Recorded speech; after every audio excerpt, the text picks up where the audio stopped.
Welcome to kitchen spark. இன்றைக்கி நம்ம சேனலில் என்ன பார்க்க போகிறோன்னு கேட்டிங்கன்னா, நாம் இன்றைக்கி ஈவினிங்க்கு ஸ்நாக்ஸ் செய்யலாங்க. ரொம்ப சூப்பரான ஸ்நாக்ஸ் இது. டக்குன்னு ரெடி பண்ணக்கூடிய ஒரு ஸ்நாக்ஸ் ரெசிபி தான் நாம் இன்றைக்கி பார்க்க போகிறோம். அது எப்படி செய்யலான்னு பார்க்கலாம். அதுக்கு முன்னாடி இன்னும் நீங்கள் நம்ம சேனலை சப்ஸ்கிரைப் பண்ணாமல் இருந்தீங்கன்னா சப்ஸ்கிரைப் பண்ணிடுங்க. அப்படியே பக்கத்தில் இருக்கிற பெல் ஐக்கானை கிளிக் பண்ணிடுங்க. அப்போ தான் நம்ம போடுற வீடியோஸ் எல்லாமே உங்களுக்கு உடனுக்குடனே நோட்டிஃபிகேஷனில் வரும். அந்த வரிசையில் நாம் இன்றைக்கி செய்யக்கூடிய ஸ்நாக்ஸுக்கு என்னென்ன வேணும், என்னென்ன பொருள் போடலாம், சீக்கிரமாகவும் செஞ்சுக்கலாம். எப்படி செய்யலான்னு பார்க்கலாம். வாங்க வீடியோக்குள்ளே போகலாம். ஃபஸ்ட்டு நாம் ஒரு மிக்சிங் பவுல் எடுத்துகிட்டு நாம் செய்யக்கூடிய ஸ்நாக்ஸுக்கு 1 கப் அளவுக்கு நாம் வெள்ளை ரவை தாங்க எடுத்துக்க போகிறோம். 1 கப் எடுத்திருக்கோம். இது பார்த்திங்கன்னா ஒரு 200 கிராம் அளவுக்கு இருக்கும். நெக்ஸ்ட்டு பார்த்திங்கன்னா பெரிய வெங்காயம் நல்லா பொடியாக நான் சீவி இருக்கேங்க. கேரட் சீவுறோம்ல, அதில் தான் சீவி எடுத்துருக்கிறேன். நெக்ஸ்ட்டு பார்த்திங்கன்னா அதே மாதிரி ஒரு 2 கேரட்டு அதுவும் நல்லா சீவி எடுத்துருக்கிறேன். அதுவும் எடுத்துக்கலாம். நெக்ஸ்ட்டு பார்த்திங்கன்னா நம்ம பச்சை மிளகாய் எடுத்துக்கிறோங்க. நல்லா பொடியாக கட் பண்ணால் பச்சை மிளகாய் எடுத்துக்கலாம். ஒரு 2 பச்சை மிளகாய் எடுத்துருக்கிறேன். அப்புறம் பார்த்திங்கன்னா கருகாப்பிலையில் அதுவும் நல்லா பொடியாக கட் பண்ணிக்கணும். நெக்ஸ்ட்டு பார்த்திங்கன்னா கொத்தமல்லி இலைங்க, அதுவும் நல்லா பொடியாக கட் பண்ணிக்கணும். இதெல்லாம் நீங்கள் கொஞ்சம் ஃப்ரெஷ்ஷாக எடுத்துட்டிங்கன்னா நல்லாயிருக்கும் உங்களுக்கு இந்த ரெசிபிக்கு. நெக்ஸ்ட்டு பார்த்திங்கன்னா 1 டீஸ்பூன் அளவுக்கு கரம் மசாலா எடுத்துக்கலாம். நெக்ஸ்ட்டு 1 டீஸ்பூன் அளவுக்கு சீரகத்தூள் எடுத்துக்கலாம். அவ்வளோதாங்க. இது கொஞ்சம் நல்லா மிக்ஸ் பண்ணி விட்டுறலாம் பாருங்கள்.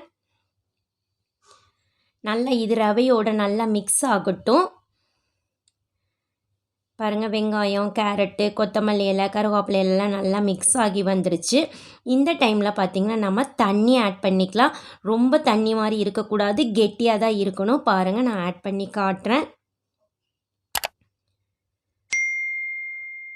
பாருங்கள், இந்த அளவுக்கு இருந்தால் நம்மளுக்கு ஓகேவாக இருக்கும். போகிறோம். இப்போ பார்த்திங்கன்னா நாம் இதுக்கு இன்னும் பார்த்திங்கன்னா உப்பு ஆட் பண்ணிக்கலாம். ஸோ தேவையான அளவு உப்பு ஆட் பண்ணிக்கலாம். ஆட் பண்ணிவிட்டு கொஞ்சம் நல்லா மிக்ஸ் பண்ணி விட்ருங்க. நல்லா மிக்ஸ் ஆகட்டும். பாருங்கள், இப்போ நம்மளுக்கு இது ரெடி ஆயிடுச்சுங்க. அவ்வளோதான். இப்போ இந்த மாவு ரெடி ஆயிடுச்சு. இது இருக்கட்டும். இதை வச்சு எப்படி ஸ்நாக்ஸ் செய்யலான்னு பார்க்கலாம். பாருங்கள், நான் ஒரு பணியாரக்கல் எடுத்துகிட்டு அடுப்பில் வச்சுருக்கோம். நல்லா காஞ்சதுக்கப்புறம் கொஞ்சம் எண்ணெய் இந்த மாதிரி ப்ரஷ் பண்ணி விட்றலாம். அதுக்கப்புறம் பார்த்திங்கன்னா நம்ம எடுத்து வச்ச மாவை இதில் ஆட் பண்ணிக்கலாங்க. பாருங்கள், ஆட் பண்ணதுக்கப்புறம் அடுப்பு கொஞ்சம் சிம்மில் வச்சிடணும். ரொம்ப வேகமாக இருந்ததுன்னா உங்களுக்கு கருகிடும். அதனால் கொஞ்சம் சிம்மில் வச்சுட்டு கொஞ்சம் நேரத்துக்கு ஒருக்கா நம்ம திருப்பி விடணும். மேலே கொஞ்சம் ஆயிலும் போட்டுக்கலாங்க. அப்போ தான் உங்களுக்கு நல்லா வெந்து வரும். பாருங்கள், நல்லா ஆயில் போட்டாச்சு. இப்போ திருப்பி விட்டுக்கலாம். பாருங்கள், நல்லா வெந்துருச்சு பாருங்கள் உங்களுக்கு. ஸோ 1 தடவை 2 தடவை நல்லா திருப்பி போடணும். அப்போ தான் நல்லா வெந்து வரும் உங்களுக்கு எல்லாம் உள்ளெல்லாம். சிம்மில் இருந்தால் தான் உள்ளே வேகும், இல்லைன்னா மேலே கருகிடும், உள்ளே மாவாக போயிடும். ஸோ அதனால் சிம்மில் வச்சுட்டு வேக வைங்க. திருப்பி விட்டுட்டு கொஞ்சம் மேலே ஆயில் போட்டுக்கோங்க. அப்போ தான் நல்லா உங்களுக்கு சீக்கிரமாக வேகும். பாருங்கள், இந்த மாதிரி நம்ம ஆயில் போட்டுட்டு 1 தடவை 2 தடவை நல்லா திருப்பி போட்டுட்டிங்கன்னா சீக்கிரமாக உங்களுக்கு ரெடி ஆயிரும். பாருங்கள், அவ்வளோதான். இது வெந்திருக்கும். நம்ம எடுத்துக்கலாம். நான் காட்டுறேன் உங்களுக்கு. பாருங்கள், நல்லா வெந்து வந்துருச்சு. நம்ம எடுத்துக்கலாம். அவ்வளோதாங்க. இதில் நாம் இதை வச்சு இன்னும் செய்யணும் வேலை இருக்குது, இருக்கட்டும். இதே மாதிரி நான் எல்லாத்தையும் சுட்டு எடுத்துக்கிறேன். நெக்ஸ்ட்டு பாருங்கள், எல்லாம் சுட்டு எடுத்து ஒரு பிளேட்டுக்கு மாற்றியாச்சு. இதை எப்படி நம்ம ஸ்நாக்காக மாற்றலாம் அப்படின்னு பார்க்கலாம். அதுக்கு நாம் ஒரு கடாய் வச்சுட்டு அதில் கடாய் காஞ்சதுக்கப்புறம் ஆயில் போட்டுக்கலாங்க. ஆயில் நல்லா காஞ்சதுக்கப்புறம் 1 டீஸ்பூன் அளவுக்கு கடுகு தாளிச்சிக்கலாம். அதுக்கப்புறம் 1 டீஸ்பூன் உளுத்தப்பருப்பு, 1 டீஸ்பூன் கடலப்பருப்பு ஆட் பண்ணிக்கலாம். அப்புறம் 1 டீஸ்பூன் அளவு பார்த்திங்கன்னா இஞ்சி பூண்டு பேஸ்ட் எடுத்துகிட்டு நல்லா எண்ணெயில் வதக்கி விட்டுறணும். பாருங்கள், நல்லா இஞ்சி பூண்டு வாசனையாக இருக்குது. நல்லா வதங்கினதுக்கு அப்புறமா பார்த்திங்கன்னா ஒரு 3 தக்காளியை நான் மிக்சியில் அரைச்சி இந்த மாதிரி பேஸ்ட்டாக எடுத்து வச்சுருக்கிறேன். அதை இதில் நம்ம ஆட் பண்ணிக்கலாங்க. பாருங்கள், நல்லா எண்ணெயில் வதங்கணும். சிம்மில் இருக்கட்டும் அடுப்பு. இப்போ காரத்துக்கேற்ப 1 டீஸ்பூன் அளவு மிளகாத்தூளும் கொஞ்சமாக மஞ்சள் பவுடர் மட்டும் எடுத்துக்கலாம். இந்த தக்காளிக்கு தேவையான அளவு உப்பு எடுத்துக்கலாம். ஆல்ரெடி நம்ம ரவையில் உப்பு ஆட் பண்ணிட்டோம். ஸோ இந்த தக்காளிக்கு மட்டும் உப்பு எடுத்துட்டு நல்லா தக்காளியோட பச்சை வாசனை போய் எண்ணெய் பிரிஞ்சு வர வரைக்கும் சிம்மில் வச்சு நல்லா வதக்கிக்கணும். பாருங்கள், நல்லா எண்ணெய் பிரிஞ்சு வந்ததுக்கு அப்புறமா நாம் எடுத்து வச்சோம்லங்க ரவை பணியாரம், அது எல்லாத்தையும் நம்ம இதில் ஆட் பண்ணி விட்டுடலாம்.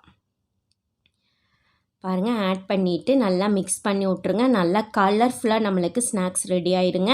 பார்த்தாலே உங்களுக்கு பார்த்தோன்னே சாப்பிடணும்னு தோணும். நல்லா அந்த தக்காளியெல்லாம் உங்களுக்கு இந்த ரவை வந்து நல்லா அப்சர்வ் பண்ணிக்கும். கொஞ்சம் ஒரு 5 நிமிஷம் மீடியமில் இந்த மாதிரி மூடி போட்டு வச்சுட்டு ஒரு 5 நிமிஷம் கழித்து ஓப்பன் பண்ணுங்கள். நல்லா உள்ளே இருக்கிற தக்காளி எல்லாமே அப்சர்வ் பண்ணிக்கும். சாப்பிட்றப்ப பார்த்திங்கன்னா அவ்வளோ டேஸ்ட்டாக இருக்குங்க. பாருங்கள் ரொம்ப சிம்பிள் தான், சீக்கிரமாக ரெடி ஆகிடுச்சு பாருங்கள். நம்ம கொஞ்சம் மேலே கொத்தமல்லி எல்லாம் தூவிட்டிங்கன்னா நல்லா வாசனையாக இருக்கும். அவ்வளோதாங்க, நம்மளுக்கு இந்த ஸ்நாக்ஸ் ரெடி ஆயிடுச்சுங்க. அப்படியே எடுத்து சாப்பிட்லாங்க, அவ்வளோ டேஸ்ட்டாக இருக்கும். உங்களுக்கு ஈவினிங் ஸ்நாக்ஸ்க்கு ரொம்ப ரொம்ப சூப்பராக ரெடி பண்ணக்கூடிய ஒரு ரெசிபி தான். பாருங்கள் இப்போ சர்வ் பண்ணுறதுக்கு தயாராகிடுச்சு. நம்ம பிளேட்டுக்கு மாற்றிக்கலாம். எவ்வளோ சூப்பராக இருக்குதுன்னு பாருங்கள். பார்த்தாவே தெரியுது உங்களுக்கு, சாப்பிடணும்னு தோணும். நாவில் எச்சி ஓரளவுக்கு ரொம்ப டேஸ்ட்டாக இருக்குங்க. ஸோ நீங்களும் ஒரு முறை இந்த ஸ்நாக்ஸை ட்ரை பண்ணி பாருங்கள். ட்ரை பண்ணி பார்த்துட்டு எப்படி இருக்குதுன்னு மறக்காமல் கமெண்ட் பண்ணுங்கள். உங்களுக்கு இந்த வீடியோ பிடிச்சிருந்ததுன்னா உங்கள் ஃப்ரெண்ட்ஸுக்கெல்லாம் ஷேர் பண்ணுங்கள், லைக் பண்ணுங்கள். மறக்காமல் கிச்சன் ஸ்போக் சேனலுக்கும் சப்ஸ்கிரைப் பண்ணுங்கள். மீண்டும் சந்திக்கலாங்க நாளைக்கு இன்னொரு புது ரெசிபியோட. அது வரைக்கும் நன்றி.